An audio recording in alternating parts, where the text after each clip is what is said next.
নমস্কার বন্ধুরা, কেমন আছো সবাই? আশা করি সকলেই ভালো আছো। তো সবাইকে স্বাগত আরও একটা নতুন ভিডিওতে। এটা হচ্ছে আমার দার্জিলিংয়ের দ্বিতীয় ভিডিও। এখন আমি রয়েছি আমাদের দার্জিলিংয়ের পাশেই একটা হোমস্টেতে। সকালবেলা ঘুম থেকে উঠে গেছি, এখন চা খাচ্ছি। এখান থেকে এখন আমরা সকালে ব্রেকফাস্ট করব। ব্রেকফাস্ট করে আমরা কিন্তু বেরিয়ে পড়বো। আমরা প্রথমে যাব হচ্ছে বাতাসিয়া লুপ, তারপরে যাব আমরা হচ্ছে ঘুম স্টেশনে। সেখান থেকে আমরা বেরিয়ে পড়বো কার্শিয়াং এর উদ্দেশ্যে। টাও হিল, পাইন ফরেস্ট, এই সমস্ত প্লেসগুলো আমরা ভিজিট করব, দেখবো, ঘুরে দেখবো, তোমাদেরকেও দেখাবো। আর তোমরা ভিডিওটা শেষ পর্যন্ত দেখবে। আর ভিডিওটা অনেকটাই মজাদার হতে চলেছে। এর আগে আমি দার্জিলিং এসেছিলাম, তখন আমরা গিয়েছিলাম নেপালের কান্নাম বলে একটা জায়গা রয়েছে, সেই ভিডিওটাও তোমরা আমার ইউটিউব চ্যানেলে পেয়ে যাবে। তো ফাইনালি আবার সামার ভেকেশন, আমরা চলে এসেছি দার্জিলিং এ। আমার বন্ধুকে দেখো, সকালবেলা ঘুম থেকে উঠে গেছে, ও এখন হচ্ছে রিলস বানাচ্ছে আর কি। পাহাড়ে এসেছি রিলস বানাবো না, এটা কোনো কথা হলো? পাহাড়ে এসছো, বলছো টাকা খরচা করে, এবার নেট খরচা করে রিলস বানাও। ये बड़ी अच्छी बात कही आप। চলো বন্ধুরা, ভিডিওটা শুরু করা যাক। A few moments later. এখন আমরা রয়েছি ঘুম স্টেশনে।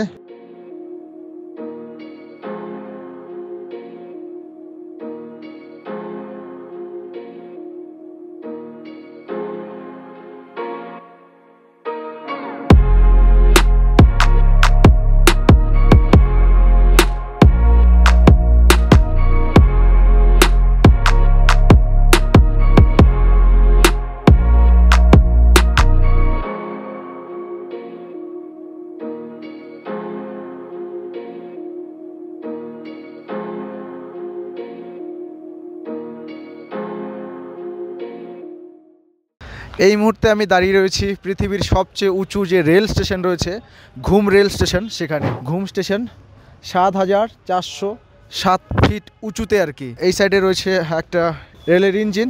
এটা মূলত মিউজিয়াম আর কি। যেহেতু মিউজিয়াম, এখানে রেলের বগি, রেলের ইঞ্জিন সব কিছু কিন্তু সাজিয়ে রাখা হয়েছে। পাশাপাশি ফটো তোলার জন্য রয়েছে। ঘুম স্টেশনের নাম লেখা আছে আর কি। এর আগে যখন আমি এসেছিলাম ঘুম স্টেশনে, তখন সেভাবে ছবি তোলা হয়নি।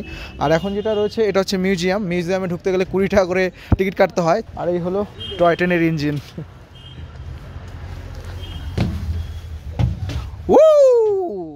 কে কে এসছো ঘুম স্টেশনে অবশ্যই জানাও কমেন্ট করে। A few moments later. তো এখন আমরা রয়েছি বাতাসিয়া লুপ পার্ক টাইপের অনেক কিছু রয়েছে এখানে। তো এখন আমরা ভেতরে ঢুকবো। তো কত করে টিকিট সেটা তো জানবোই, পাশাপাশি ভেতরে কী কী রয়েছে সবটাই তোমাদের সাথে শেয়ার করবো।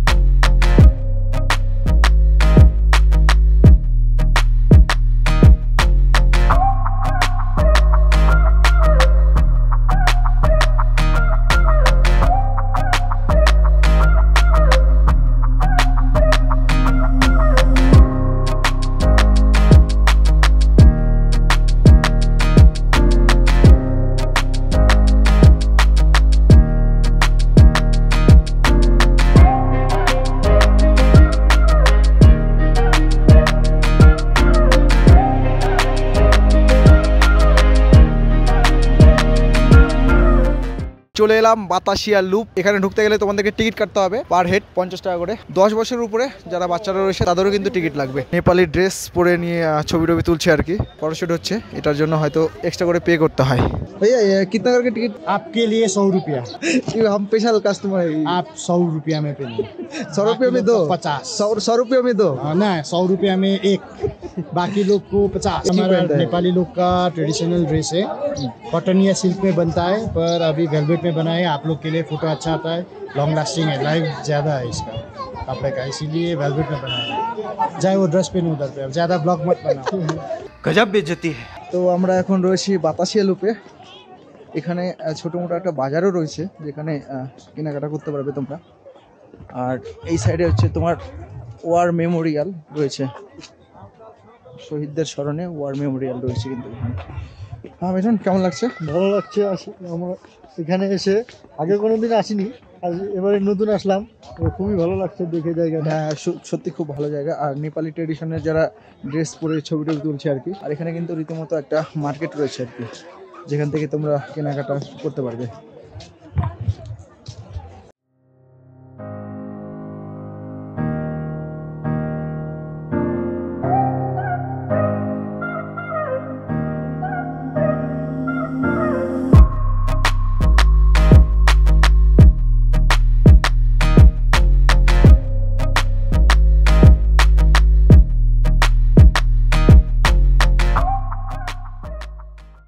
চারিদিকে কুয়াশা দেখতেই পাচ্ছ বন্ধুরা, তবে কপাল ভালো আজকে সকাল থেকে বৃষ্টি হচ্ছে না আর কি।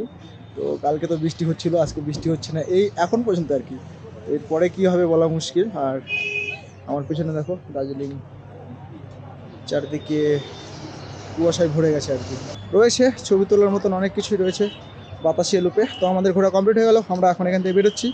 আর এখান থেকে বেরিয়ে কিছু খাওয়া দাওয়া করবো, তারপরে সোজা কার্শিয়াং। বাতাসিয়া লুপ থেকে আমরা বেরিয়ে পড়লাম, এখন রয়েছি ম্যাগির দোকানে, আমরা ম্যাগি খাবো। আমি সত্যি কথা বলতে দার্জিলিংয়ে আসার পরে একবারও मैगी ट्राई करिনি কিন্তু, তো আজকে ম্যাগি ট্রাই করব। A few moments later.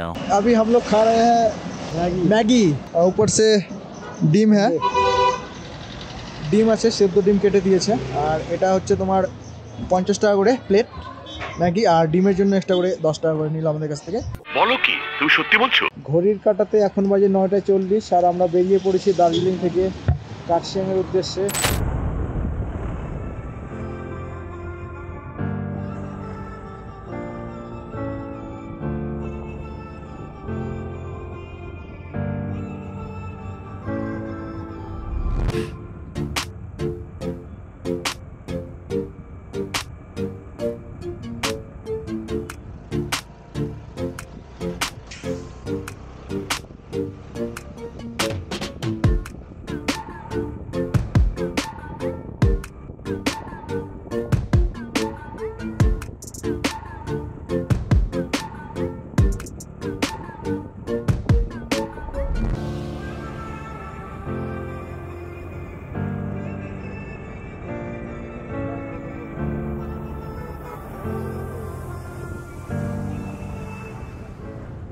এখন গাড়ি চালাচ্ছে মিঠুন, আমরা দার্জিলিং থেকে বেরিয়ে পড়েছি, যাচ্ছি আমরা কার্শিয়াং। কার্শিয়াংয়ে একটা পার্ক রয়েছে, ইগল পার্ক নাকি যেন মিঠুন বললো, সেখানে ঢুকবো, প্লাস ডাউহিলে যাবো, পাইন ফরেস্টে যাবো। এই 3টে জায়গা কিন্তু আজকে আমরা ভিজিট করবো।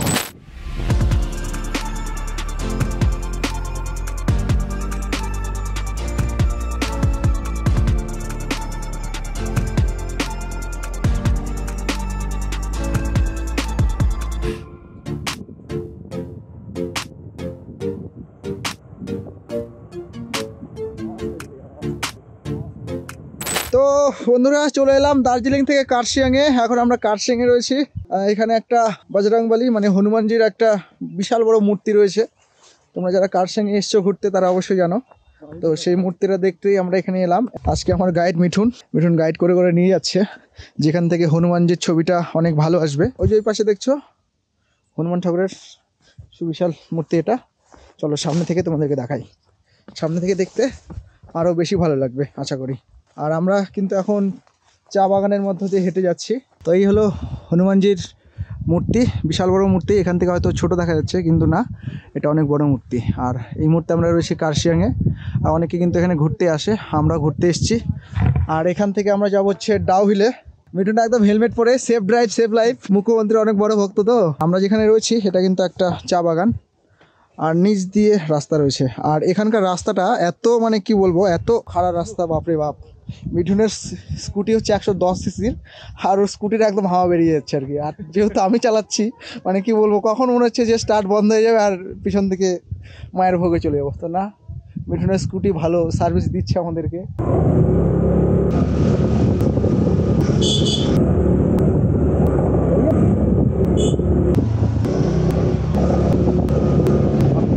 এখন আমরা রয়েছি পাইন ফরেস্টে, দেখতে পাচ্ছ আমার পেছনে পাইন ফরেস্ট আর ডাউহিল না। তো আমরা গিয়েছিলাম যে ভিক্টোরিয়া যে বয়েজ স্কুল রয়েছে, চার্চ, ওখানে ঢুকতে দিল না, এন্ট্রি নেই ওখানে, জানি না কী কারণ রয়েছে। মিঠুন ভালো বলতে পারবে গল্পটা। তো বন্ধুরা ওখানে 1 বছর আগে ওটা বন্ধ করে দিয়েছে, মানে এখানকার বাসিন্দা ছাড়া ওখানে ঢুকতে দেয় না, কারণ যে ওখানে অনেক অনেক অনেক ঘটনা ঘটে, এই জন্য ওখানে ঢুকতে দেয় না। এবং উপরে স্কুল আছে ভিক্টোরিয়া বয়েজ, নিচে ভিক্টোরিয়া গার্লস আছে, তো এই কারণে ঢুকতে দেয় না ওখানে, শুধু এখানকার নেপালি ছাড়া। যাই হোক, ওখানে ঢুকতে পারলাম না, তো তার কারণে আমরা পাইন ফরেস্টে চলে আসলাম। পাইন ফরেস্টে এসে একটা পার্কের আর হচ্ছে মিউজিয়ামের খবর পেলাম, মানে খোঁজ পেলাম আর কি। তো এখন আমরা ওখানে যাব, তবে হেঁটে যাওয়া যাবে না, অনেকটাই দূর। তো আমরা স্কুটি নিতে আসলাম, স্কুটি আমাদের নিচে রাখা আছে এখানে। তো ওখান থেকে স্কুটি নিয়ে দুজন মিলে আমরা চলে যাবো।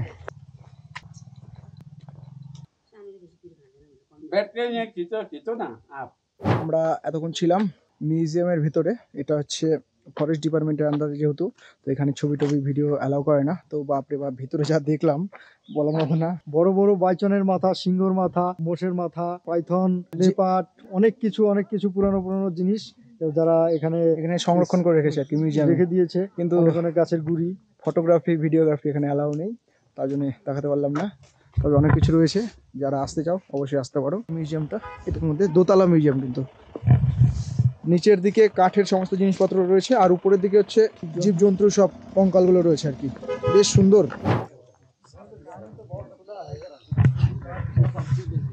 এটা হলো ডাউ হিল পার্ক, বাচ্চাদের মূলত। তো অনেক কিছু রয়েছে, দেখা যাক বড়দের জন্য কি আছে এখানে। এগুলো দেখো, এদিকে দোলনা রয়েছে, বসার জায়গা রয়েছে, ঝর্ণা টাইপের কিছু রয়েছে, फुवारा जिसको बोलते हैं फुवारा। और इधर है आई लव डाउ हिल। তো এখানে রয়েছে খরগোশ, খরগোশের বাচ্চা আছে এখানে অনেকগুলো। তো আমরা পার্ক থেকে বেরিয়ে পড়লাম, এখন আমরা যাব শিলিগুড়ির দিকে। রোহিণী হয়ে শিলিগুড়ি আমরা ব্যাক করব, কারণ আমরা অনেক সকালে বেরিয়েছি। ওখান থেকে বেরিয়েছি তোমার 8টার দিকে।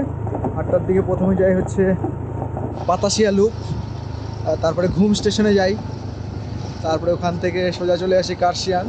কার্শিয়াং থেকে হনুমান মন্দির হয়ে তোমার প্রথমে গিয়েছিলাম তোমার পাইন ফরেস্ট হয়ে তারপরে মিউজিয়াম থেকে পার্ক থেকে এখন সোজা আমরা সমতলের দিকে যাব। চলো, রাস্তায় কিছু যদি ভিউ পাই তাহলে অবশ্যই তোমাদের সাথে শেয়ার করব।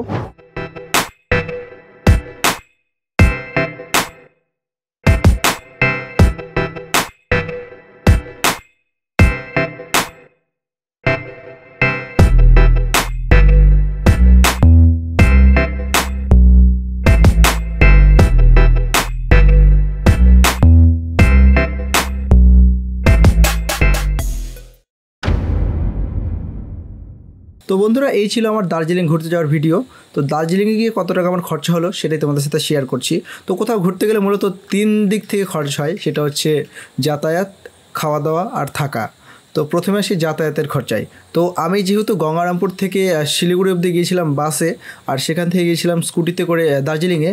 তো সেক্ষেত্রে আমার যেটা খরচা হয়েছে, গঙ্গারামপুর থেকে শিলিগুড়ি যেতে আমার বাস ভাড়া লেগেছে 350 টাকা, প্লাস আসার সময় লেগেছে আরও 400 টাকা। শিলিগুড়ি থেকে দার্জিলিং যাওয়ার জন্য আমাদের স্কুটিতে করে যেহেতু গিয়েছি আমি, তো সেখানে তেল ভরতে হয়েছে প্রায় 700 টাকার মতন। আমরা যেখানে ছিলাম সেটা একটা হোমস্টে ছিল, তো হোমস্টেতে থাকার জন্য আমাকে পে করতে হয়েছে 1500 টাকা। খাওয়া দাওয়ার যেটা বিষয় রয়েছে, সেখানে হোমস্টেতে তো খাওয়া দাওয়া থাকেই, ওটা হচ্ছে এক্সট্রা করে তোমাদের পে করতে হয়। সেখানে আমাদের প্রায় 500 টাকা মতন পে করতে হয়েছে। পাশাপাশি আমরা বিভিন্ন জায়গায় ঘুরেছি, খাওয়া দাওয়া করেছি, তো তার জন্য আরও এক্সট্রা 500 টাকা। মোট খাওয়া দাওয়ার জন্য আমাদের 1000 টাকা মতন খরচা হয়েছে আর কি। তো সব মিলিয়ে প্রায় 3500 টাকা আমার খরচা হয়েছে দার্জিলিংয়ের এই ট্যুরে, গঙ্গারামপুর থেকে শিলিগুড়ি থেকে দার্জিলিং। তো বন্ধুরা, কেউ যদি যেতে চাও দার্জিলিংয়ে ঘুরতে, তাহলে এই পরিমাণ টাকা নিয়ে গেলে তোমাদের হবে। পাশাপাশি তোমাদের যেরকম বাজেট আর কি, যেমন বাজেট তেমন আর কি। আমার বাজেট কম ছিল, তাই আমি কম করে খরচা করেছি। তো যাই হোক, দার্জিলিং ট্যুরের ভিডিও কেমন লাগলো তোমাদের অবশ্যই জানিও কমেন্ট করে। তো চলো, তোমাদের সাথে দেখা হচ্ছে নতুন কোনো ভিডিওতে। ততক্ষণ সবাই ভালো থেকো, সুস্থ থেকো।